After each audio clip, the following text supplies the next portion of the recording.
Right, at this time, we will call the village board meeting to order. May I have a roll call, please? Trustee Anson. Here. Trustee Doro. Here. Trustee Myers. Here. Trustee Washleger. Here. Trustee Ledke. Here. Trustee Connor. President Pfannerstill. Here. If you'd all rise for the Pledge of Allegiance. I pledge allegiance to the flag of the United States of America and to the republic for which it stands, one nation, under God, indivisible, with liberty and justice for all.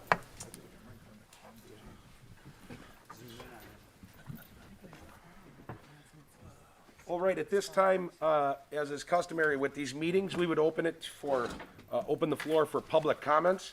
If you're here for public comments for items that are not on the agenda, please step towards the podium, state your name and address, and then you have the floor to speak. Is there anybody here to speak in public comments?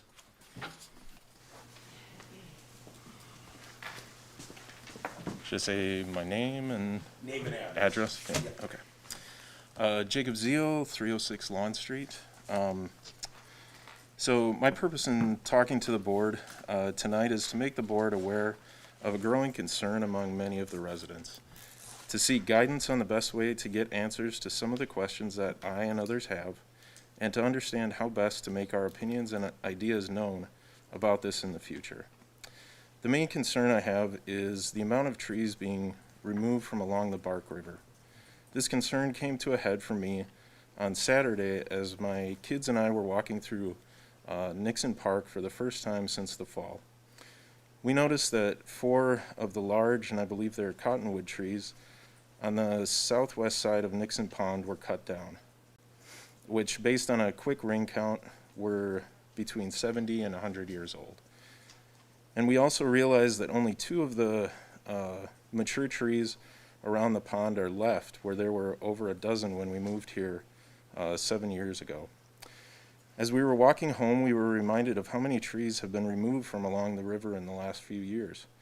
So to see if we were overreacting, yesterday we walked along the river from Highway 16 down to the train tracks at Nixon Park and counted the live trees and recent stumps over about 6 inches in diameter and within a few feet of the river. We counted approximately 170 live trees and 130 stumps. So that's about 40% of the mature trees along the river that have been cut down in the last few years. So I understand that some of those were invasive trees or dead trees, and especially the ash trees that have had trouble lately. But it seems unlikely that 40% of the trees fall into those categories, especially the cottonwoods I mentioned earlier. Can I hand out some papers real quick? There should be enough for. I can take one and pass it. Thank you. So in that handout, there's some questions that I and others have. I've also printed out 2 pictures of the area at Nixon Park that I mentioned earlier. The first is from about 6 years ago, and the other was taken today. I realize that today's picture is during spring before the trees have leafed out, but it doesn't really matter because there aren't any more trees in the area to leaf out. So you can see the contrast between 6 years ago and today. I understand that the board will not be able to answer these questions tonight, or it may be the Park and Recreation Board or Department of Public Works that could better answer them.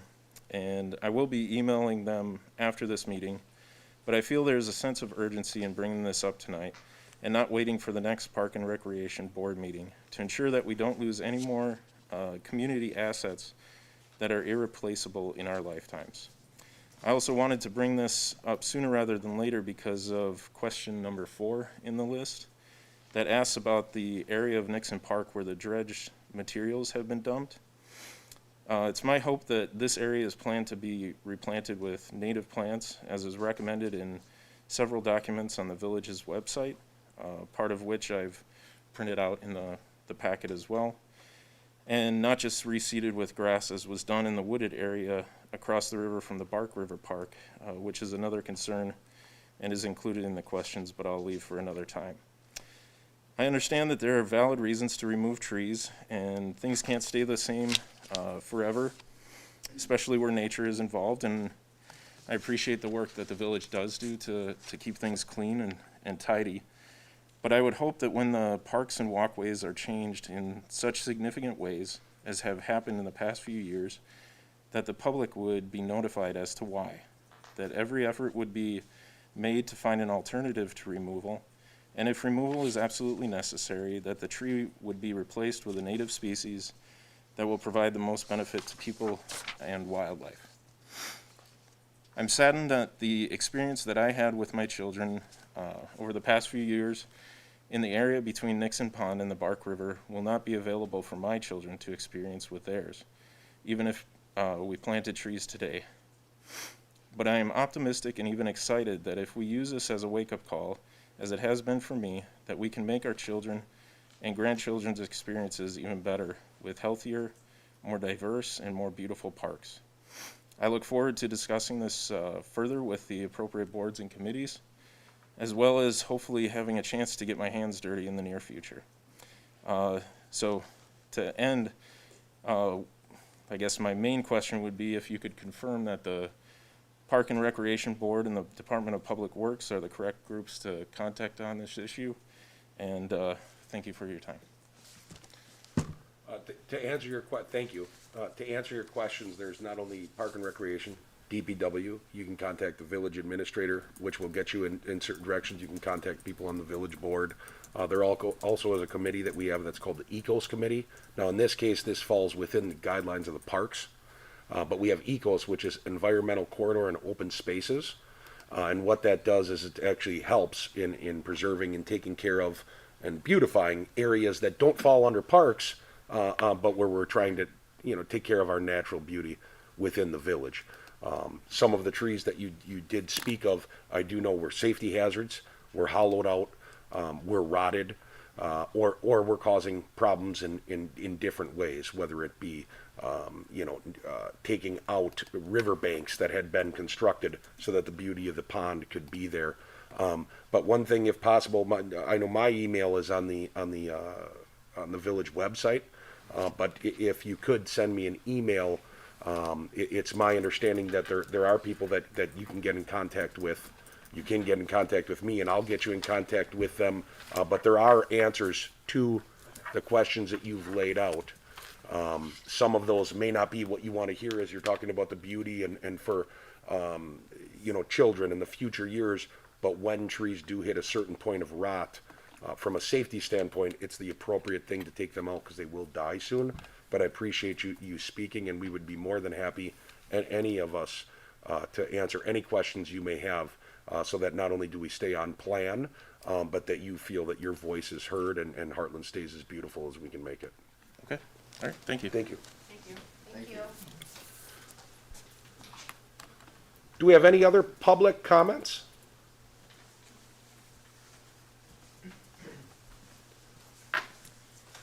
So my name is Courtney Marshallek at 210 Nixon Avenue here in Hartland.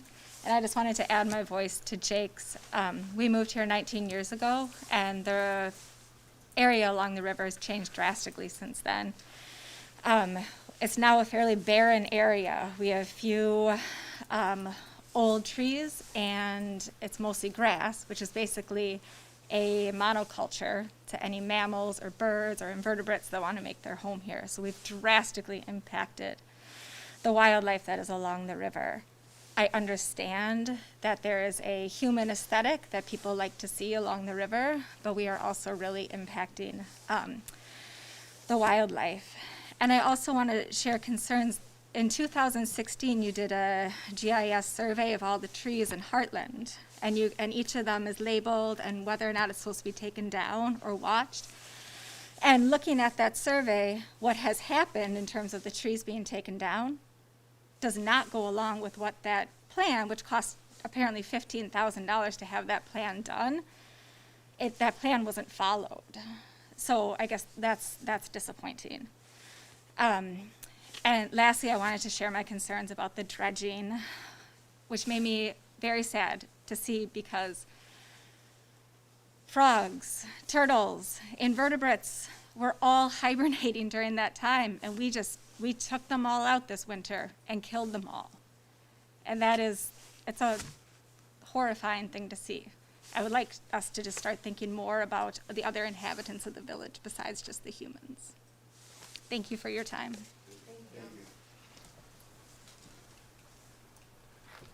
Anybody else for public comments? I'm Tara Frontera at 875 Ray Drive. I just also wanted to voice my concerns. We live along the river, and so much has been taken out that we're also concerned about the impact of the, if the river is going to erode from all of the trees being taken out. And I just wanted to make sure that the town is paying attention to the impact that it's having on, not only on our property, but on the entire river and the wildlife that lives there and the people that live there. And I just wanted to let you know that we're also concerned with the space between Hartbrook Park and Centennial Park. I know that there's been a lot of work done, a lot of trees taken down, and I know that a lot of that was invasive species and dead things, but there also was a lot of live, healthy things taken down. So I just wanted to let you know that we're also concerned about that. Thank you. Thank you. Thank you.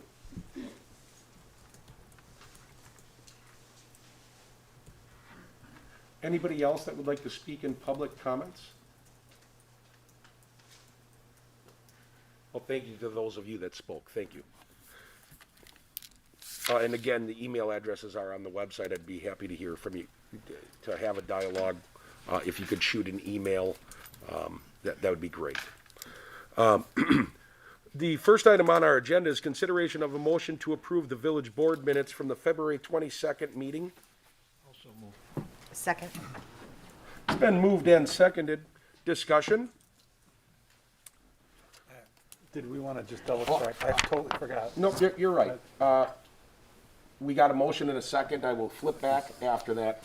No discussion? All in favor? Aye. All opposed? That motion is carried. To those of you on Zoom, I am sorry. I am going to ask the board at this time, is it okay if we flip back to public comments? We may have people on Zoom that want to speak. Is anybody on Zoom that would like to speak in public comments, if the board will allow? No problem. Okay. Be nice if we could see the board. I'm guessing Ben can hear. Okay. Anybody want to speak? No one? Okay. Thank you. Yeah, there's been no comments. Okay, all right, thank you. Wanted to double check. Yep, I forgot thank about you. that. Okay, so with that, we will move to our second item on the agenda, which is a consideration of a motion to approve vouchers for payments in the amount of $3,505,897.72. I'll make a motion to approve the vouchers for $3,505,897.72. I second it. It's been moved and seconded to approve the payment for vouchers in the amount of $3,505,897.72. Any discussion? All in favor? Aye. Aye. All opposed? Abstain. That motion is carried. The next item we have are consideration of actions related to licenses and permits. We have operators, bartenders licenses for Jamie Holmberg and Kevin Carweek, I'm sorry. The applicants have successfully completed the responsible beverage servers course. The chief of police has reviewed the applications and approves them after deeming the request to be in compliance with the Wisconsin state statutes. I make the motion that we approve the 2 bartending licenses as read. Second. It's been moved and seconded to approve the licenses. Any discussion? All in favor? Aye. All opposed? That motion is carried. The next item we have is a discussion and consideration of a motion to approve a special event for Birch Banyan, which includes the sale of alcoholic beverages on April 16th. This is similar to the last event that Birch and Banyan proposed having, which they did have. They were not able to attend this evening, so if there's any questions, I can try my best, otherwise can ask them to come. I make a motion to approve the event at Birch and Banyan. I'll second. It's been moved and seconded to approve the event at Birch and Banyan on April 16th. Any discussion? All in favor? Aye. All opposed? That motion is carried. The next item we have are items referred from the March 1st, 2021 Park and Recreation Board meeting. Consideration of a motion to affirm the Park and Recreation Board approval of the use of Nixon Park for Hartland's Bark River Bash on May 1st, 2021. All right, good evening. My name is Kelly Yogers. I'm the Recreation Director for the Village of Hartland. And on March 1st, we had Jim Mutzenberger. Come on up here, Jim. Come and present to the Park and Recreation. Kiwanis was in celebration of actually having a clear river, wanting to have a kayaking and canoeing event that would start from Centennial Park into Nixon Park, as well as a duck race. There will also be some component that is going to be the Business Improvement District. They're going to be having some vendors that will have booths. It's going to be food and music. I think you guys all had the printout, but I'm here for any questions that you might have in regards to this. It's going to be May 1st from 10 to 2, and I think that was pretty much it. I'll make a motion, we approve the Hartland Bark River Bash 2021. I second it. It's been moved and seconded to approve the Bark River Bash. Any discussion? Yeah, I'm just curious, I didn't see the, any applications for that. They did fill out the same applications, similar to other events with the exception of one, which is the music. Not sure, they haven't worked out the final logistics for the music yet. If they do have a band, they would have to do the permit for the band shell. It's not called the band shell. Fine Arts Center. Fine Arts Center. I apologize. That was a slip. So that's the only piece that's not. Otherwise, all the other applications were in that went to the park committee. Unfortunately, just didn't make it to the packet. Okay, so we'll get those sent to us to. But the rental of the park area where they want to do the sales or the marketing, and then a band shelter. Not the band shelter, a park shelter. We have an application for use of the Little League Diamond Field north of the tennis court. And we assume that, or we thought that Pat Enter, if he was providing food and beverages from the canteen, would have the application. This is the unknown piece. Okay, still. all right. Yeah. But yeah, the plan, your plan is still to have Pat Enters with the beer garden doing the beer and food Correct. piece. And staff will continue to work with Yeah. Mr. Mutzenberger and Kiwanis on the event. So if they do tell us there is a permit, we'll make sure it gets done. I have a quick question. Sure. What is a Hammerschlagen? So if you've ever done there's a piece of wood and you put these little, as I used to call them, horseshoe nails, and you're supposed to just kind of take one swing, and then everybody goes around and takes their turn, and whoever gets it all the way into the wood first is the winner. Okay, It's kind of a German beer hall kind of a thing. gotcha. So Tim, those permits will be sent to us then? We can send the permits out. They were part of the park packet, but not part of the village board packet. Okay, because all the other ones, even the next one will have the permits with it, so. Just the name, or just the name I love. Bark River Bash. Great. Sketchy. It's gonna be fun. Park River Float. Well done. Thank you. And any other discussion? All in favor? Aye. All opposed? That motion is carried. Thank you. Thanks. Thank you. The next item on the agenda is consideration of a motion to affirm the Park and Recreation Board approval of the use of the Fine Arts Center by Your Choice to Live on June 13th, 2021. All right. Again, my name is Kelly Yogurst. I'm the Recreation Director for the Village of Hartland. And on March 1st, last Monday, the Park and Rec Board did approve this event for Your Choice to Live. Mike Kaiser is here today if you have any questions to represent. He does have information in your packet, a letter from him stating what they plan on doing during the event. He has withdrawn all the permits that are needed for the event. And if you have any questions, he is here.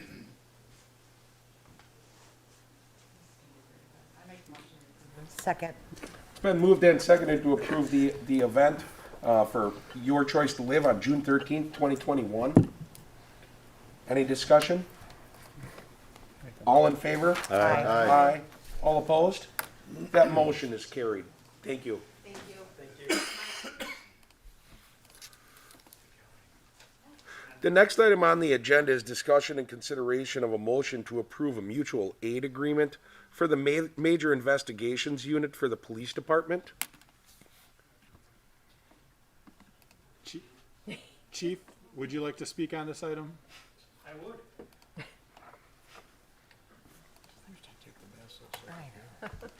Good evening, Torrin Misko, Chief of Police, Hartland Police Department. So this is our mutual aid agreement for the Major Investigations Unit. You may have seen other agreements come through over the last year or two for other multi-jurisdictional units that we're part of, both our SMART or Suburban Mutual Aid and Response Team agreement, and then our Suburban Critical Incident Team agreements. This falls in line with those. Those were agreements that were made and weren't looked at for a period of time, and we've been refreshing those as we move forward with just the most recent state statute language. So if you were to look at these agreements compared to the other agreements I just mentioned, they really mirror each other and fall in line with the updated state statutory language. So we'd just be looking to approve the mutual aid agreement for our Major Investigations Unit. Again, nothing changed operationally, just kind of getting it together with the state statutory language. I think it's a great deal because we don't have to buy extra policemen. You don't have in our staff, we get everybody's drawn over and living in the lake country. So I'll make a motion that we approve the Major Investment Unit mutual agreement. I'll second. It's been moved and seconded to approve the mutual aid agreement for the Major Investigations Unit for the Police Department. Any discussion? All in favor? Aye. Aye. All opposed? That motion is carried. Thank you, Chief. Discussion and consideration, our next item is discussion and consideration of a motion to accept a request for a proposal for legal services. So the Village of Hartland, we went out here February, or end of January for RFPs for attorney services that were due in February. We did get 3 firms that responded, Von Briesen, Kramer, and Strang. I'm just saying their first names because they're law firms and they're long. We put together just a quick, sent out proposals to the board to review, put together a quick summary of their bids based on hourly wages or hourly charges. And, you know, depending upon what the board wants to do, the board can take various actions this evening. One of them certainly could be to approve one of these entities. Another option would be to interview one of these, one or all of these entities, completely up to the board. The firms that did submit did have a conflict for tonight, so kind of the reason the in-between step, they were not able to make this evening to do presentations. So we thought we'd come forward with this option for you guys to discuss, so.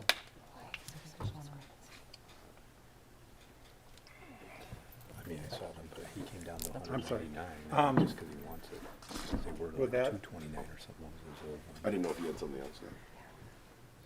I believe one of the attorneys is on Zoom. There we go.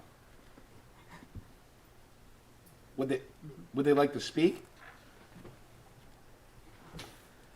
This is Kathy Kudengatz. I'm not sure if you're referring to me or not. I was out of town. I got back this evening, and I thought I would just log on and see if there's any other questions on it. Okay.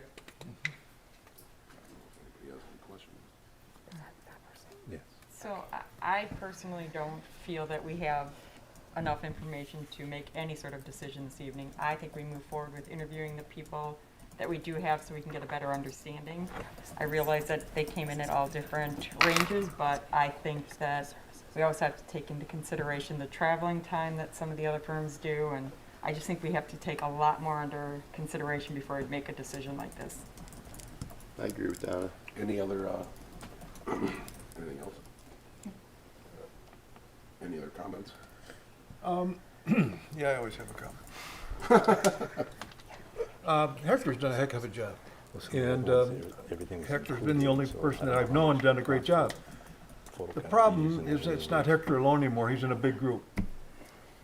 This past few years, we've had people that he brought in. I don't know if he got brought in or if he didn't have much of a choice, but he got people within his large firm to come in to represent for us, which were probably the worst events I've been involved in. Kramer came in with one person to talk from outside of Von Brunson, and I was impressed with their professionalism. I was a little disappointed with Von Brunson because they brought in two people that had absolutely no idea of any of us, of what we did. All they did was know our administrator. And they got real close with our administrator, came in, and it was just two of the most ineffective. Previous. Yes. Previous. One that, maybe that's the reason. No, but I just think that we have to look at it real close. It's different to have, when we had Hector and him and his wife and maybe one other person, that was one thing that was here forever. But now we have a legal firm that's got 80-some people. We don't know who the hell we're going to get and what their attitude is, and if they're really representing us or just because you have a degree and that's your specialty, you're going to do it. I'd like to just look a little bit deeper into what we have. If somebody up in Green Bay that wants to represent us, I'm not really excited about. I want somebody down here. So I think there's two people that we should look at, and I can't complain with what outside of what I've explained. So that's just my feeling. Anybody else? No, I think it's appropriate to look at the scope of services that were submitted. Yeah, to give it due diligence. I mean, we've asked our staff to go out and do the RFP for us, so seeing the responses is always nice as well. Attorney Gutekunst, since you're on, I'm just going to say, I think you'll respect this, but I do not want you taking any offense to what I'm about to say. I have personally been very, very happy with Von Bryson's services. When this item first came up, it was stated by a member of the board that said, hey, don't we have to bid this out? I find it unfortunate that there has been has not been many grievances on the services that have been put forward by Hector or Attorney Kanke, who have worked with the village quite a bit, and especially with the police department. It's kind of, it's a little bit of a blind side. Obviously, the village board does have the right, if the votes are there, to look at to review the services are there, but it does definitely send a message, and I think that message has been made now, that there are some people that are just plain and simple unhappy with Hector or Von Bryson, considering that they came in at the lowest price when originally this was for a bid. Hector was instrumental in working with this community and coming up with a moratorium on sex offenders, which is extremely important to this village. And he has been, my understanding is that he's been very forthright in working with any member of the board and in working with the village and really going out of the way. Not that Mrs. Gutekunst or any other attorney wouldn't be. I'm just expressing my deep satisfaction with what he's put forward. I do feel bad as he was never given, or at least I'm not aware of him being given an indication when it was originally put forth that it should just be budgetary, that anybody was unhappy with the service.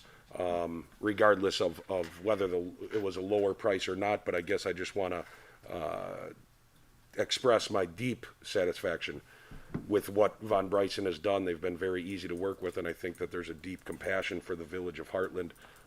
While he is older, age obviously shouldn't be an issue. I don't think legally it can be, but we can choose anybody we want to.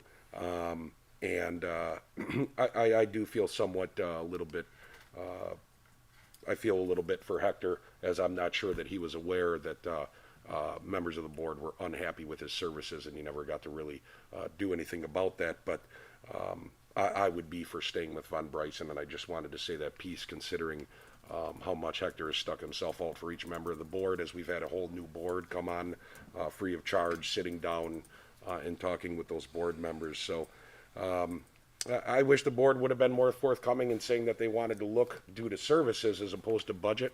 But it is what it is, and I'm kind of surprised by it, but that's where things stand. So that's all I have to say. I'm not unhappy with Hector. Right. I'm unhappy with Van Bryson. Well, all I said I was think my Hector's piece. great. Yeah, he's done everything. I mean, can't blame Hector. The problem is he's not gonna live forever either. I disagree. I'm not looking to argue. I'm saying my piece, and I'm leaving it there. Not Well, you're one saying your person. piece and saying like, we are saying we're unhappy. I didn't hear one member of this board say they were unhappy with Hector, not one. Yeah, and for point of clarification to the public, no one has ever brought up age or any of that manner for the reasoning of going out for an RFP. So just for a point of clarification, as that has been mentioned now twice. As everybody gets quite upset, I'm saying my piece. I'm entitled to say it as a member of this board. I did not speak or go after anybody that had spoken. As you want to, Trustee Ludke, please ask for the floor. You'll be given it, and then you can, address the camera and the public on, I wasn't saying anything about anybody's age.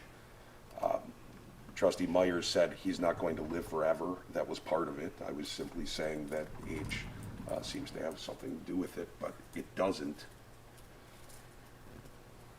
Does anybody else have anything to add? Any discussion? I'll make a motion, the village board move forwards with representing interviews and presentations by one, two, and all three firms at the future meeting. I second. It's been moved and seconded to interview, was that for all three? Yes. To interview all three firms that put in an RFP regarding the legal services to the village. Any discussion? All in favor? Aye. All opposed? Aye. That motion carries. Thank you. The next item on the agenda is discussion and consideration of a motion to approve the Waukesha County Community COVID-19 Vaccination Clinic Cooperative Agreement. So this is an intergovernmental agreement with Waukesha County. As many of you are aware, Waukesha County is hosting at the Expo Center mass vaccination clinics, trying to knock out 1,000 vaccinations a day. Part of that monumental effort needs staffing to help, and so they reached out to the fire departments across Waukesha County and asked if they had, since they have trained and competent and capable staffs, if they would consider working hours at that clinic as a way to offset any cost of a Village of Hartland fire personnel going to work there. They are offering $65 an hour in compensation. So we would pay our employee, and then we would submit for $65 of reimbursement for that clinic to keep that clinic going. So Chief Jammert's reached out to the fire department and has some interest, and so that's something his people would be interested in doing, so we thought we would get this agreement in front of the village board. Chief? Yes. Any questions? I don't have it. Okay. Our chief's meeting today, from what I heard, the county has one department that's already signed up and ready to go. And there are 4 others, including us, that are in this process, So they're. How many of our guys would be going at one time, or is it? It's all gonna depend, so they're gonna send me, their schedule, when they're scheduling these clinics for, and then I'm gonna contact my people and let them know. Obviously, a lot of my personnel have full-time jobs during the day, so probably wouldn't be able to help much, but some that are working either nights or part-times would be able to go on their off time, so. It would not be an impact on our coverage here in Correct. Hartland. Just, it would be extra members that had time available. Right. Right, off duty. Got it. Right. I'll make a motion to approve the Waukesha County Community COVID-19 Vaccine Clinic Cooperative Agreement. Second. It's been moved and seconded to approve the Waukesha County Community COVID-19 Vaccination Clinic Cooperative Agreement. Any discussion? All in favor? Aye. Aye. All opposed? That motion is carried. Thank you, Chief. Thanks for doing that, Chief. The next item on the agenda is discussion and consideration of possible action related to an ordinance change or a new ordinance allowing ATVs to be able to legally drive on certain roadways.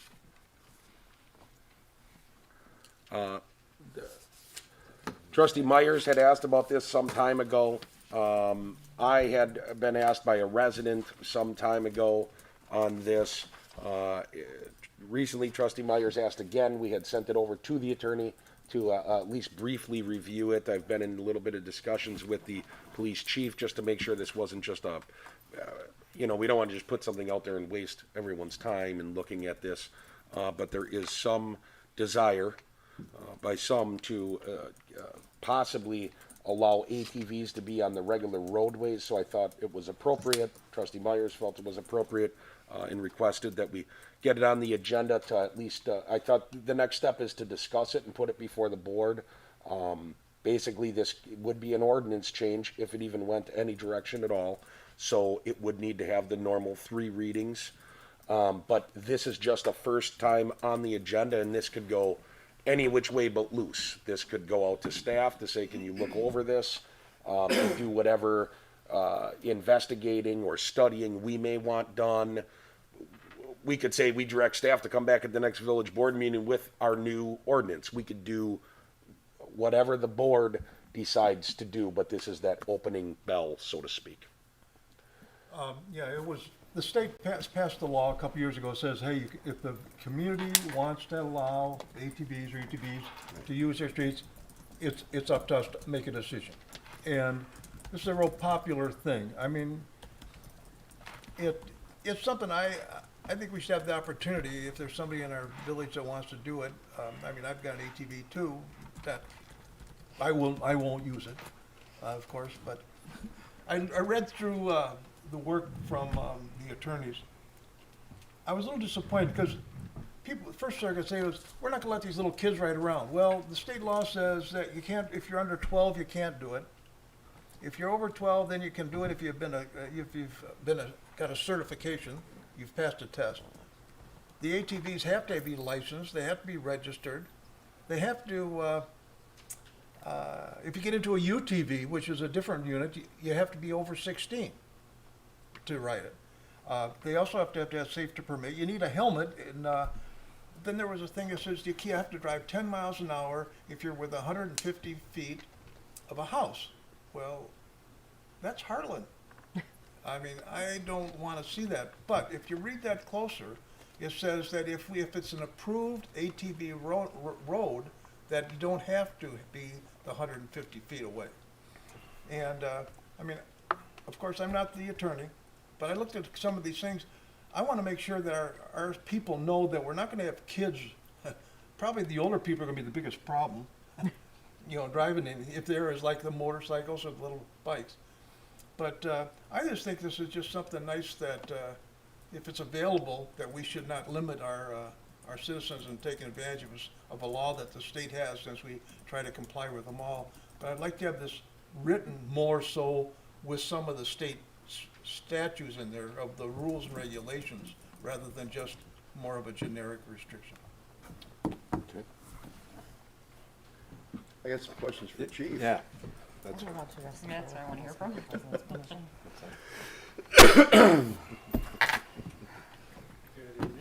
Good evening. Lauren Mesco, Chief of Police, Hartland Police Department. Now, I spend time in other parts of the state quite a bit, hunting, different things, fishing.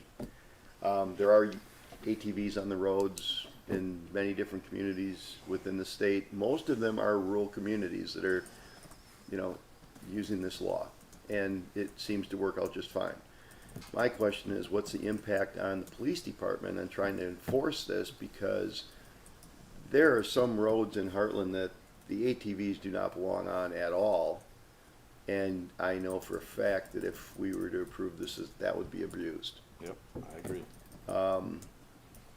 I can see subdivisions, some of the minor streets, some of the back roads that we have that are very few, but a lot of the other main thoroughfares, it's gonna clog traffic. If you're going 10 miles an hour on an ATV, you're gonna get people mad.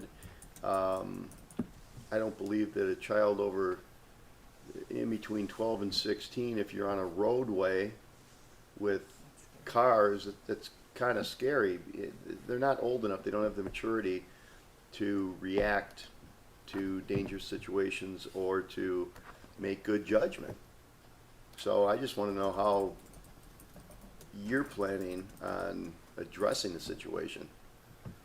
So a lot of good questions there. I think if you were to ask me my preference on whether the Village of Hartland has an ordinance allowing ATV or UTV traffic on the public roadway, I would say it would not be my preference. With that said, we're a law enforcement agency, and it's ultimately the board to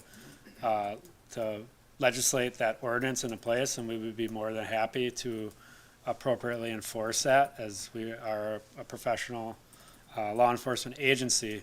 I think the intention of the state law that allowed the exception goes into exactly what you were talking about, those rural areas that run ATV trails that now need to use the roadway to either connect to another trail system or coming and going to from the home. If we had an ATV trail system that ran through, that was a robust system, not only just through Hartland, but really even for the county for that matter, we lack that. So I don't see the need there to now just leave the house and then go from the house and get over to a trail and now go ATVing. For someone that lives in Hartland that owns these type of vehicles, that's something you're gonna end up trailering and going to those rural communities to use those groomed trails appropriately. So I think that was the main intention for the state law, to allow those things to happen, for just the convenience of now being able to get on and off these trails and use them without having to trailer it because you live a quarter mile from the trailhead in that community. So or you're staying a quarter mile from it, whatever the case may be. So that is my opinion of what the intent was behind the law at the time. There are some exceptions, so I know some people use it for snow removal. With or without an ordinance, you can still do that. There's certain restrictions in the statute that allow that, but it doesn't take away from your ability to remove your own snow. And then even within a certain distance requirement, that you don't have to trailer it and move it. You can actually just drive to the next driveway, help out your neighbor, whatever that may be. So those are already in place. So if we were to have the ordinance, I say all those things, not thinking this is gonna be a high volume issue, but it will be something we deal with from time to time. That will be the reality of it. So it'd be our job to try to get some information out and educate.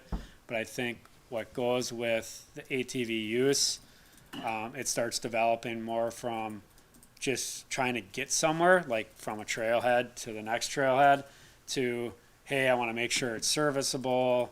That turns into potentially reckless, or I want to give it a little bit and see what it can do so it's ready to go for the trails. And I think those are the type of calls that we're going to end up addressing. And we can definitely do that. It just will take resources. But again, I don't think it's going to be a high volume type thing, but it will be something that will be on our radar, so to speak, because I'm sure there will be issues. We deal with loud vehicle traffic from time to time. When you have this type of traffic going through subdivisions, I am sure we're going to be getting calls and looking at that. So we're just opening up a potential issue with other residents, potentially. But I know that we will get some type of call for service level and some resources dedicated towards looking at those issues from time to time. It's not going to be every day or all hours of the day, But I'm sure just with the little bit we deal with on the private property right now, you open it up on the public roadway, we'll be getting calls. Some of them, there may not be even an issue, but they're just not aware the ordinance and or law allows it, and some of them will be legitimate due to noise or reckless type behavior in driving. And then always an issue for us, and I don't say this is one reason or another to get rid of or not make an ordinance, but if someone is apt to take off on us, they can easily start jotting through yards and make our life very difficult. And to them, I know it sounds like, come on, they gotta have more sense than that, but I tell you, when they're on those type of vehicles, they don't feel like they're in the car on a traffic stop and that they have to comply. It's just something we deal with from time to time. So potential for issues, yes. Preference would be we wouldn't do it, but ultimately I would, either way, we would be there to enforce it appropriately. If they were allowed on the roads, wouldn't they have to follow the posted speed limit? Speed I mean, limits. so if the speed limit's 25, they can't be doing 10, right? Correct. Or if it's 35, I mean, they would be, have to follow the same rules as somebody in a small, VW Bug or something. So yeah, they couldn't exceed the speed limits. We could obviously, just like we do Or go now with slower. vehicle traffic, we have radar and laser capability to enforce that. Again, that would be resources for that particular thing. As far as going under the speed limit, it would depend, obviously, if they're approaching a stop sign or a turn, they right, may but I mean, that's more my concern. Right. Somebody had mentioned something about holding traffic up or something. obstructing. I have one last question. What is the rule or ordinance right now for the motorized scooters? The like a skateboard scooter? Do you know what I'm talking about, that the kids ride? Are those on the sidewalk, the road, or where are they permitted to do? So when you're talking electric motorized scooters, we don't have an ordinance that addresses those specifically. Like a lot of your urban areas, city of Milwaukee, or you look at any of your big cities throughout the country, Boston, New York, they have some pretty robust ordinances because a lot of the issues that came with those devices. So with the electric scooters, we don't have an ordinance that says like you cannot operate it on the roadway. We would treat it just like any other scooter type device or bicycle type device. And you'll see that with even bicycles will have electric type motors attached to them that you can pedal and then kick it into Road electric. or sidewalk? Because I grew up here and I know at one point you had to be on the sidewalk and then it changed, it had to be on the road. Where are they supposed to be right now? So in the village of Hartland, we have no ordinance that prohibits you from operating a scooter, bicycle on the sidewalk. You would be allowed to use those devices on the sidewalk as it's at today. And also I forgot what it's called. I saw somebody on one, it's got one wheel in the middle and then they stand on, there's like a stick through the middle and they stand there. And I slowed down and this person, I was amazed. He was doing 25 miles an hour on that thing. It was awesome. They could get moving. And that was on the sidewalk. And that's where it gets a little dangerous on the sidewalk, but when you're talking electric motor, there would be nothing that I'm aware of that we'd be able to prohibit it unless they were to yield the right of way or something like that. Okay. But just the general use Because of. those all kind of fit together sometimes. Okay. I'm done. Anything else you want to add, Chief? Nope. Anybody else have any questions for Chief? Well, it's just not really a question, I just wanted to make a comment of my only concern would be the noise. I know we'd hear that because I get complaints from noisy cars, so those would be up there for sure. And I worry about, as you brought up plenty of times, Mike, all the people riding bikes now. So that's just adding something else. Our roads aren't that big, don't have that much space, and now we're putting all these bikes that go through, and then ATVs and cars, and that's pretty busy for a little town.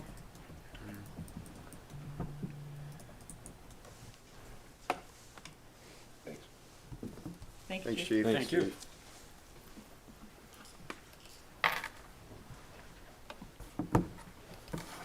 So what do we do now? The board could do whatever they wanted to. I got it, in talking with Mike, or corresponding with Mike, or Trustee Myers, it's on the agenda, but the board could do whatever. If they wanted it to be looked into more, where they actually get a good amount of information from PD, and possibly other staff. Obviously, I think it'd be appropriate for staff to at least begin writing an ordinance and at least have it reviewed by, our attorney. This could go wherever the board really wants it to. It does seem like there's a lot of questions out there. The state has given some guidance on what we cannot exceed. My understanding is any road over 35 miles an hour can't be posted that it's okay for ATVs. Typically county roads. There is one major question because it's a county road that kind of connects downtown Hartland with Hartridge. What happens in that gap? That's a county road. That's a county road that, if I'm not mistaken, when you come out of Hartland is still at 35 miles an hour. If you go down a ways to the south, it's at 45 miles an hour. What do we do about that road? Again, this was putting it out there as it is possible for municipalities to do these things. Is it right for this one? I think that's the biggest question. There's not a question of whether or not we can do it if we want to. I personally think the biggest question is it right for this village? I don't know what that answer is. I personally don't think it's right for a village. I don't, like you said, there's different roads, and you get a 12, 13-year-old kid and you think he's gonna, you can tell by speeding and tickets. Oh, I didn't see the sign change from 45 to 35. And to try to figure it out, I can see kids jumping on 16 real quick, take a quick shortcut there. I don't even think it's worth us wasting resources to look into it. That's my personal opinion. I agree with Rick. I just don't think it's worth us wasting money and resources to look into it. We're a small village that's compact with a lot of population and a lot of different roads that we don't want ATVs on. It would be extremely dangerous, so I don't even think it's worth looking into. I agree. I wanted to bring it up because I thought, with it being available, and I've had a lot of people ask me about it, but the idea about 12-year-old kids or not, they have to be with a parent. 12, until you're under 18, you cannot drive that thing on a road without a parent with you. So it's, the misconceptions of what it is and it's not, but yeah, it's a small village. So, I wanted to throw it out because I've had a lot of people ask me about it. And I appreciate it because I wouldn't even know where it was out there, to be honest with you. So I love ATVs. They're a blast, but I just don't think they're in the right environment. Appropriate in Hartland. So we could actually do, if we do nothing and we kind of move on, it just, there's no motion made, so nothing happens. Okay. So nothing changes. Right. So we don't have to take action, Right. Unless any board member wants to stay on that item, I will move to the next item on the agenda. The next item on the agenda is announcements.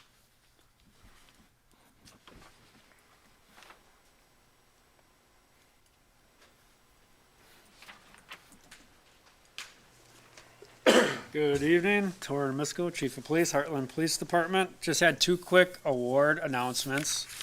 So our civil disturbance unit was busy last year with a lot of different call-outs throughout not only Waukesha County, but the Milwaukee metropolitan area, both Kenosha, Wauwatosa throughout the last year. And they're actually being recognized in 2 weeks by Waukesha County for a team award for the entire civil disturbance unit.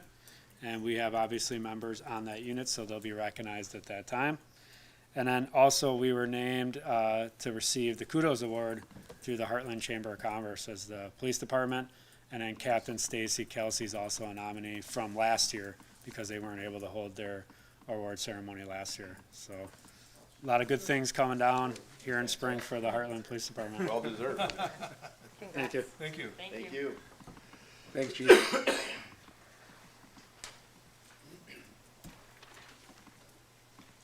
Just a couple announcements. We talked about the vaccine clinic. Also, it was our turn last week. We had a structure fire out on Lisbon Avenue. It was called in by a passerby. So I got on scene about 3.5 minutes in, and there was smoke coming from all of the roof vents from the garage to the house. I did my 360, found out it was probably contained in the garage. My department got on scene in about 7 minutes, and we had the fire out in about 12. So very proud of them. We had a great response from our other mutual aid communities. So we had Lake Country was there third, and then Western Lakes, Merton, and Lisbon were all there with crews. So my people did a really nice job containing it to the garage. We did a pet rescue because there was a dog in the house. There was very little smoke in the house, so it wasn't too bad. So we got him out, and he was all right. And then the people came home, and unfortunately had to break the news to them that their garage was on fire. So, but we've been helping out a lot of communities lately with structure fires, and this one happened to be ours. So very proud of my people. They did a great job getting that fire knocked down in a few minutes. So That's fantastic. Great time. that's all I have. Thank you. Chief. Thank you, Chief. Any other announcements? Obviously for this area, any day now, your ballot that you can look up online is going to be on there. It's typically 2 weeks before Election Day. We start early voting here. That will be the same this year. Basically, the 2 weeks before, you can contact the village to get the exact times, but typically that goes from 7:30 until 4:30, and it's the 2 weeks prior to the election, but the day before the election, we don't do early voting. My understanding is people are requesting ballots and can request them, and those will all be mailed out if they haven't started already. It'll be pretty soon. Haven't gotten them yet, but soon. But yeah, so just so everybody knows, the village is ready to go for the upcoming election. And basically the same thing that you got to do in the previous election as we went through COVID, you'll be able to do those the same things. It just will be on a much smaller scale for our wonderful staff, because typically these don't have as many. But obviously the election is no less important, so you can come to Village Hall and vote. You can contact the village to work on getting your absentee ballot if you want to do it by mail. And obviously we will have an election day, so you'll see, I'm sure, quite a bit coming up about that. So, and if you have any questions, you can call into the village and they'll be happy to guide you wherever you need to go to get the answers you need. Anything else? Make the motion, we adjourn. It's been moved and seconded to adjourn this meeting. All in favor? Aye. All opposed? No one opposed. We adjourn this meeting.